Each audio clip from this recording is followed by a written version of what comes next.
Welcome to God's Word Fellowship. I'm Gerald Santiago, and we are studying about the fear of the Lord. Let's pray. Father, we come to you in the name of our Lord Jesus. Father, we thank you so much for your holy written word. Father, we thank you. Your words are life to us who has found them, health, healing, and medicine to all our flesh. Father, your words are truth. Father, heaven and earth will pass away, but your words will never pass away. And Father, we thank you so much for your holy written word. And Father, we pray you teach us your word today. Father, we pray you teach us to fear you. Father, we pray you grant us wisdom, knowledge, understanding, and revelation in your word, your will, and your law. Father, we pray you grant us ideas, concepts, and insights. Father, we pray you show us great and mighty things that we do not know. Father, we pray you show us wonderful things out of your word. Father, we pray you grant us word into your season. Father, we thank you for answers and solutions. Father, we thank you so much for your mighty hand. Father, we pray you stretch out your mighty hand to heal, and that signs and wonders be done by the name of thy holy child Jesus. Father, we thank you so much you heard and answered our prayers. And Father, we come to you for our nation India, our state, our city, our local areas. Father, you are good and your mercy endures forever. Father, you are good to all and your tender mercies are over all your creations. Father, you are full of mercy, rich in mercy, abundant in mercy, and great in mercy. Father, we pray for your great mercy upon our nation. And Father, we pray you stretch out your hand, your mighty hand against the coronavirus. Father, we pray that you bring about a marvelous deliverance from the coronavirus. Father, you are able to deliver our people. Father, you are able. Nothing is impossible for you. Father, we read in your word how you removed the plagues of Egypt in one day. Father, you are God Almighty. Father, we read in your word during the time of Elisha how you removed the famine, in a national famine, in one day. Father, you are able. Nothing is impossible for you. Father, we thank you so much for your marvelous help for us. And Father, by the authority of your word, in the name of Jesus, coronavirus die and be destroyed.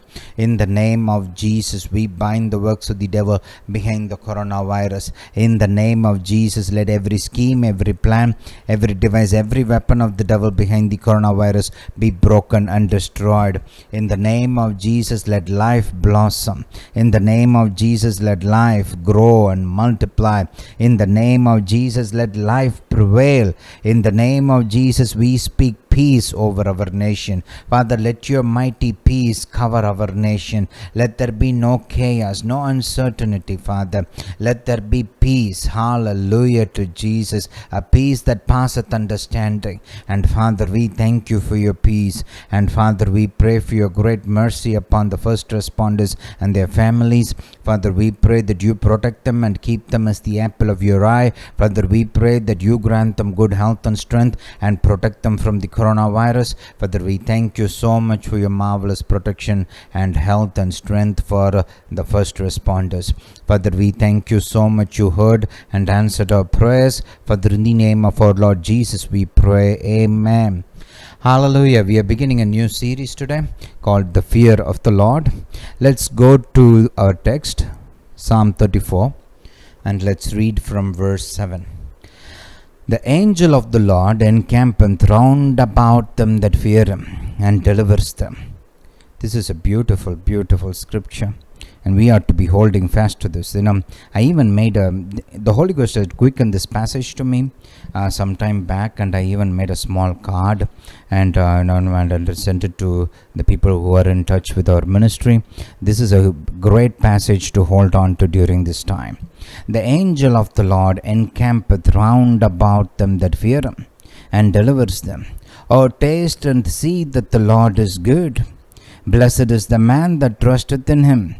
O fear the Lord, you his saints, for there is no want to them that fear him. The young lions do lack and suffer hunger, but they that seek the Lord shall not want any good thing. Notice the two things that are mentioned here. On one hand, the angel of the Lord will protect and deliver the people who fear God. Right? On the other hand, the other blessing is that there will be no lack for those who fear him. two things that people are looking for today, isn't it? Right? People are looking for provision today. They want abundance. They want their needs to be met, right? And the other thing that people are looking for is protection, right? They don't want to be touched by the disease and the pestilence. They want to be delivered from it. And the Bible right here promises both for those who fear Him, for those who honor God. Let's look at verse 7, right? Let's just examine that a little bit before we go into this, before we move on with our study. The angel of the Lord encampeth round about them that fear Him and delivers them.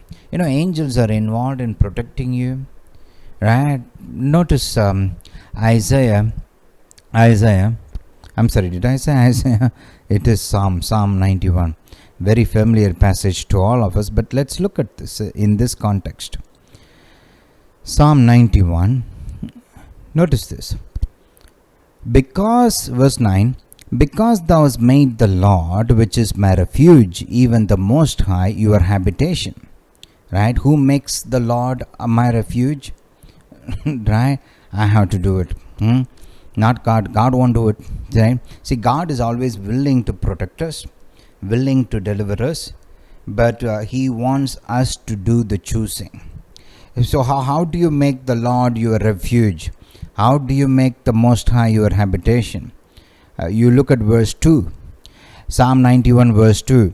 I will say of the Lord. So you got to say something about God. What is it that you are going to say about God? God is my refuge and my fortress, my God. In Him I will trust. See, you have to embrace God's protection for yourself by speaking it, by declaring it. See, your words are powerful instruments. Right? God has put great power in our mouth. The Bible says plainly, death and life are in the power of the tongue. Right? The Bible says choose life. So in order to choose life, I have to speak words of life, words of blessing, and in this case, words of protection. Right? So notice how Moses talks about this. This psalm was written by Moses. Verse 2, I will say of the Lord. You got to say something about God. When you got saved, you called upon Jesus as your Lord. You called upon Jesus as your Savior, and you got saved, right? The Bible says if you confess Jesus as your Lord, you will be saved. Right? Notice again, in order to receive the salvation which God has already made ready for you, you got to say something about Jesus. You got to say something of Jesus. You have to call Jesus your Lord. Do you see this? Right? So if you want to enjoy the protection that comes from God Almighty, you have to call Him something. You have to say something about Him. You have to say, He is my refuge and my fortress, my God. In Him I will trust. A couple of days back, I was teaching in the miracle service in our church, right, online service, and I was talking about the importance of making God personal, right? God has to be personal to you if you are going to enjoy the benefits of God, and God has to be personal to you. You have to make God your portion, your cup. For some people, God is a stranger. He is the creator of the universe. He's out there somewhere. They think He's there, and but they don't think that God is interested in their day-to-day affairs of life. So they kind of try to manage their life all on their own, right? But that's not honoring God. Fear of the Lord, when we talk about fear of the Lord, what honors God is having faith in Him, right? Believe in Him. You acknowledge God, first of all, that He is, and then you also believe that He is a rewarder of those who seek Him, right? That's when God is pleased. That's how you begin honoring God. Without that, there is no way to honor God. If you don't believe that He is and that He will reward those who seek Him, you really cannot even begin to honor God. Right? That's the starting point. The faith is the starting point of honoring God or fearing God. Faith is how you begin. Do you see this? Right? So, once you understand who God is, I'm speaking to Christians predominantly. You made Jesus the Lord of your life. Now, when you want to appropriate the blessings or receive the blessings for yourself, you have to say something about God concerning those blessings. In this case, if you want protection, you have to say, God is my refuge. God is my fortress. See, when you say that, what are you doing? You are saying, God is able to protect me from my adversary. Now, no matter who the adversary is, because for God, that no adversary is a match. Whether it is a man or a devil or a demon or a virus, they are no match for God. Right? So when a man says, God is my refuge and my fortress, God is honored by that. God looks at that. My son is believing me. He is declaring that I am capable of protecting him. See, that's what a fortress does. The fortress protects those who are dwelling on the inside of the fortress. Right? That's what a refuge, basically the same thing. Right? That's what a shield does. When you say, God is my shield, a shield will protect you from a sword, an arrow, or a spear. Right? No matter what is flung at you, a shield will block it. Right? So, when you declare these things about God, and when you personalize it and you say, God is my shield, my fortress, and my refuge, you just put a smile on God's face. And some people think that they're putting too much pressure on God by asking him about matters of this life. Right? They think so. They think, oh, God is too busy, man.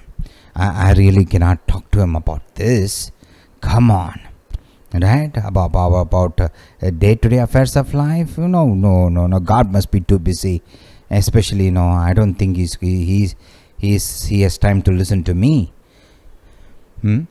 That's a terrible way to think, right? That's really a terrible way to think. It's the exact opposite.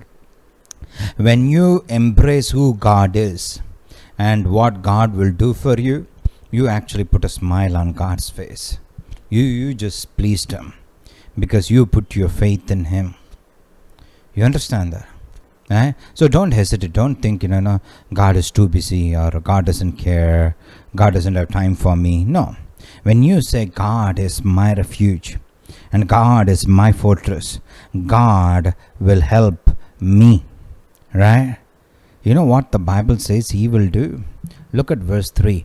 Surely he shall deliver thee from the snare of the fowler and from the noisome deadly pestilence. Notice that it's saying surely, right? Not maybe. Surely he will deliver thee from the snare of the fowler and from the noisome deadly pestilence. See, when you put your trust in God, when you embrace God and you take God as your portion and your cup and you personalize God and you just take God for yourself, God will, he will move on your behalf. He will move and he will move mightily. Surely he will deliver you from the snare of the fowler. No matter what the snare is, God will deliver you from it. And no matter what kind of pestilence comes against you, God will deliver you from it. Original virus, mutated virus, some black fungus, whatever, right? God is greater than all that. And God is well able to deliver you from all that. Anything. Right? Do you understand this? Okay, keep that in mind, and then now let's go down to verse 9. So when you keep declaring that God is your refuge and God is your fortress and God is your shield, right? You have made God your refuge, right? So what happens when you make God your refuge? Verse 10. There shall no evil befall thee. Say, no evil will befall me. Right? This is it's a very good thing to be saying right now. Right? No evil will befall me, neither shall any plague come nigh my dwelling. Right? I say this often. No evil will befall me, no plague will come near my dwelling, no weapon formed against me will prosper. Right? I have a few confessions that I say. Right? For example, I say it like this: I'm greatly blessed, I'm highly favored. Whatever I do prospers. No weapon formed against me will prosper. No evil will befall me. No plague will come near my dwelling. No man will be able to stand before me all the days of my life. Right? These are good things to say. This is scripture. This is not something that I made up. I just took what God has said about me and I made it mine. Right? I embraced what God has said about me. I received it for myself and I speak it as mine. Right? Do that. Right? Say boldly, no evil will befall me, no plague will come near my dwelling. God is my refuge, God is my shield, no harm will come upon me. Surely the Lord will deliver me from the snare of the fowler and from the deadly pestilence. Now say these words over and over again. This is faith. See, faith is how you honor God. Now we are going to look at different aspects of the fear of the Lord. We are going to begin our study using Psalm 34, right? But faith is how you begin. Trust is how you begin honoring God. Without faith, you are not honoring God. See, for example, let me give you a very simple example. You remember Caleb, Joshua, and the Israelites, right? They came to the border of the land of promise, and God told them, go in and possess, right? And you know how the majority of the Israelites did not believe that they can. They were in unbelief. They said the walls are too big, the giants are too big, and that their armies are too strong, they are taller than us, we cannot inherit that land. Meanwhile, Caleb and Joshua said, no, their defense is departed from us. God is with us. They are bread for us. In other words, in today's parlance, it would be, they basically said cakewalk. Right? Cakewalk. Why? Because God is with us. See, what Caleb said pleased God immeasurably. I want you to look at how God responded to the faith of Caleb. Right? I want you to look at that, because sometimes when we talk about faith, many people don't understand that when you are walking in faith, you are honoring God. People don't get it. They think faith is different, fear of God is different. No, all these things work together. Right? Now, let me give that verse for you. Go with me to Numbers 14. Let's read verse 24. But my servant Caleb, because he had another spirit with him, has followed me fully. Him I will bring into the land whereinto he went, and his seed shall possess it. Notice how God is pleased with Caleb. What did Caleb do? He had faith in God. Why was Caleb able to follow God fully? Right? That's honoring God, right? When you follow God fully, you're doing that because you honor God. What enabled Caleb to do that? Faith. See, Caleb had faith that God is with him and God will fight alongside with him and he can defeat the enemies. That's what he believed. And that faith enabled him to follow God fully. Right? That faith enabled him to honor God. And notice how God responded. He said, my servant Caleb. See, you see how God is embracing him because of the kind of faith that he had? Because he had another spirit with him. What kind of spirit? Spirit of faith. And has followed me fully. Him I'll bring into the land whereinto he went, and his seed shall possess it. You see how God is so pleased with faith? Do you understand this? Yeah. So when you embrace God, right, through faith, and you believe that God will do awesome things for you, God is utterly pleased with it. Utterly pleased with it. So learn this, right? Keep saying this. No evil will befall me. No plague will come near my dwelling. No weapon formed against me will prosper. Because God Almighty is my refuge. God Almighty is my fortress. I will not fear. And look at verse 11. For he shall give his angels. So this is where we were coming to. Right? His angels. You thought I'm off course. Right? No. We were right on course. For he shall give his angels. Say angels. Angels charge over thee, to keep thee, protect thee in all your ways. Notice how angels are involved in protecting you from the plague. Right? He's saying no evil will befall you, no plague will come near your dwelling. Why? Because angels are watching over you, protecting you. Do you see this? Right? So the word that God is giving for us, right? Honor God. Have faith in God. What will happen when you do that? See, the angels get involved in your life. Angels will encamp round about you and protect you and deliver you from the plague, from all kinds of evil, and also from the plague. Right? Because that's what we are very interested in right now, isn't it? So, this is a word in due season for us. Say, I fear God. I honor God. I have faith in God. Let's do this again. I fear God. I honor God. I have faith in God. Let's go to 2 Kings. 2 Kings. This is a very familiar passage for many of us. And you remember how during the time of Elisha, the Syrian army encircled the place where Elisha was living. Now this guy, Elisha, he was revealing all the plans of the king of Syria, which he made against the king of Israel. Right? He would go to the king of Israel and say, this guy is planning this, planning that, and so be careful. And so the king of Israel would listen to him and escape from the plots of the king of Syria several times. So the king of Syria would be vexed actually. He would think somebody in my camp is a spy and he is working for Israel and he is telling my plans to Israel. So he would ask his cabinet, who is doing this? And they would say, no, not us. There is a prophet in Israel called Elisha.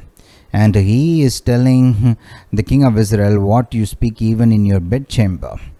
Right? So it's not a problem. It's not a spy problem. There is a genuine prophet in Israel who is speaking your plans to the king of Israel. So the Syrian king would send an army. Right? And notice. Hallelujah to Jesus. Glory be to God. Let's look at this verse. 2 Kings chapter 6. And let's read from verse 15. And when the servant of the man of God was risen early and gone forth, behold, an host compassed the city both with horses and chariots. And his servant said unto him, Alas, my master, how shall we do? And he answered, Fear not, for they that be with us are more than they that be with them. And Elisha prayed and said, Lord, I pray thee, open his eyes that he may see. And the Lord opened the eyes of the young man, and he saw. Behold, the mountain was full of horses and chariots of fire round about Elisha. This is the truth, right? See, the angels were there, right? The chariots of fires and the horses of fire, all of them were there before the eyes of the servant was opened. The only thing was he was not able to see. Right? But when Elisha prayed, God opened his eyes so that he can see into the spiritual realm. Even today, that's the truth. You may not be able to see the angels with your physical eyes, but they are there. They are there all the time. When you put your faith in God, when you make God your refuge, when you make God your hiding place, when you make God your shield, right? And when you declare what God has promised in His word, the angels will encamp round about you and protect you. They'll protect you from all evil, and they will protect you from the plague. Right? You have supernatural security against the pestilence. Say that with me. I have supernatural security against the pestilence. Right? You got to say these things. Right? So that your mind can get renewed to this. Now sometimes we are so natural minded, we just think about natural things all the time. Right? All the time. People are more aware of masks and sanitizers than they are aware of God and His Word. Right? Put your mask. I use mask when I go out. Right? Use your sanitizers. And follow the social distancing. Right? And I'm not against that. Right? Please do all that. But your confidence should not be on that. Your confidence should be in what God said and what God has promised. That should be your primary awareness. I have God Almighty with me. The angels of God are protecting me from the pestilence. God Almighty Himself is my shield and my fortress. God Almighty is keeping me and delivering me from the pestilence. Right? That should be our thought process. That should be our primary awareness. That should be at the forefront of our thinking. Do you understand that? Right? If you would start to think like that, hey, you will do well. You will do well. See, this does not happen in just by listening to a message once. You want to keep listening to this over and over again. And also you want to open the Bible for yourself and go through the scriptures that we are reading over and over and over again. That's how you make the scriptures part of your conscious thinking. That's how this will become second nature to you. You will just think like that. That's how I think. See, my primary awareness is not mask. It's not a sanitizer. It's not some medicine. It's not the vaccine. It's not the government. Nope. My primary awareness is God Almighty and what God has said in His Word. I'm very conscious of that. You can also become like that. If you will just keep thinking about the Word, what the Word has said, right? You will become like that. And when you start saying who God is and what God will do for you over and over again, it will become part of your thinking. Right? That faith will become ingrained inside you. It will become your belief and your way of thinking and your way of living. Do you understand that? Yeah? Feed on these scriptures. Hold fast to these scriptures. God will protect you. God will deliver you. And God will provide for you. Hallelujah to Jesus. Thank you so much for listening. Please make a note of our WhatsApp number. It's 99442-83332. Also, please make a note of our email address. It is prayer@gwfindia.in. You can message us your prayer requests using the WhatsApp number, or you can email it to us and we will believe God along with you. God will do awesome things for you. And you can also send us your testimonies of how God is working in your life through this ministry. We love to hear that. And those of you who want to send offerings to this ministry or become a partner in this ministry, please visit our website gwfindia.in and click on the donate tab, and you will have the various options to send in your offerings. God will honor you for that. God will give you 100-fold return. Hallelujah. God will meet your needs according to His riches in glory by Christ Jesus. Thank you so much for listening. God bless you. Jesus is coming soon.